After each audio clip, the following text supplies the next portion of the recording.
All right, now this brief section is actually going to be now about internal sadomasochism. So the masochistic defense of relentless hope, the sadistic defense of relentless outrage, that was about relational sadomasochism, how the dynamic gets played out relationally. But this section on the relational and internal sadomasochism often go hand in hand. This is about the masochistic defense of relentless self-indulgence on the one hand, and the sadistic defense of relentless self-destructiveness. And just as relentless hope, you can kind of feel the libidinal piece in it. So too, self-indulgence, you can kind of feel the libidinally satisfying piece in it. So too, just as with relentless outrage, you can feel the aggression, so too in relentless self-destructiveness, when that aggression is directed towards the self, you can feel the aggression in it. So this is internal sadomasochism, which has the same split between libidinal and aggressive that the relational sadomasochism has between libidinal, relentless hope, and aggressive, relentless outrage.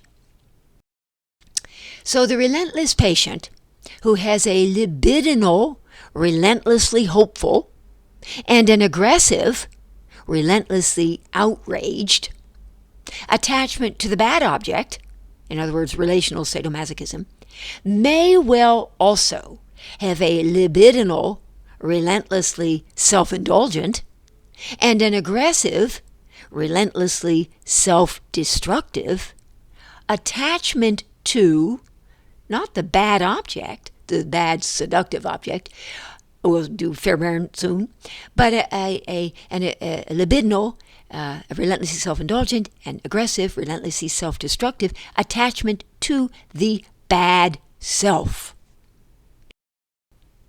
For example, I love this one. Consider a patient with a seemingly intractable eating disorder, which is sort of a very private matter, right? We're going to see that this speaks to internal sadomasochism.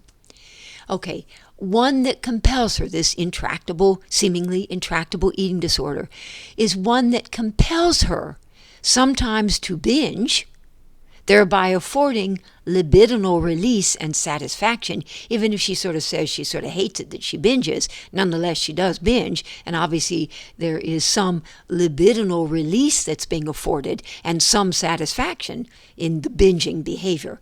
So this eating disorder, one that compels her sometimes to binge, thereby affording libidinal release and satisfaction, and sometimes to starve herself, thereby affording aggressive release and satisfaction. This viciously self-sabotaging cycle might then go as follows. The calorie-restricting patient, she's fasting. She's fasting because she's trying to sort of, she has an eating disorder and she's sort of trying to control her appetite. So she's fasting. She's depriving herself of calories. So the calorie-restricting patient, feeling though then deprived, becomes resentful and then feels entitled to gratify herself by indulging in compulsive eating, which then makes her feel guilty and prompts her to punish herself by severely restricting her caloric intake once again, which then makes her feel deprived, angry, and entitled to indulge in yet another eating binge, and so on and so forth. Cycles of deprivation, anger, self-indulgence, guilt, self-punishment. Sadomasochism can therefore be played out relationally in the form of alternating cycles of relentless hope and relentless outrage in relation to the bad object, the masochistic defense of relentless hope, the sadistic defense of relentless outrage, and or internally in the form of alternating cycles, we just went through this one, of self-indulgence, the binge eating, and self-destructiveness in relation to the bad self. And now we have the masochistic defense of relentless self-indulgence and the sadistic defense of relentless self-destructiveness. And the two often indeed go hand in hand. In either case, whether the sadomasochism is being played out relationally or internally, the net result of the patient's ambivalent attachment, right, it's both libidinal and aggressive, to the bad object and her ambivalent attachment to the bad self will be unrelentingly self-sabotaging. There's a typo there. Will be unrelentingly self-sabotaging.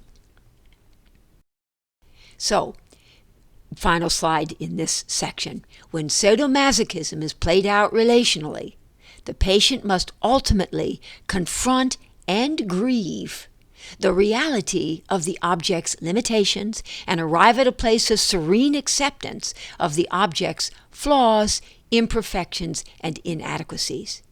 But when sadomasochism is played out internally, the patient must ultimately confront and grieve the reality of her own limitations and arrive at a place of humble acceptance of her own flaws, imperfections, and inadequacies.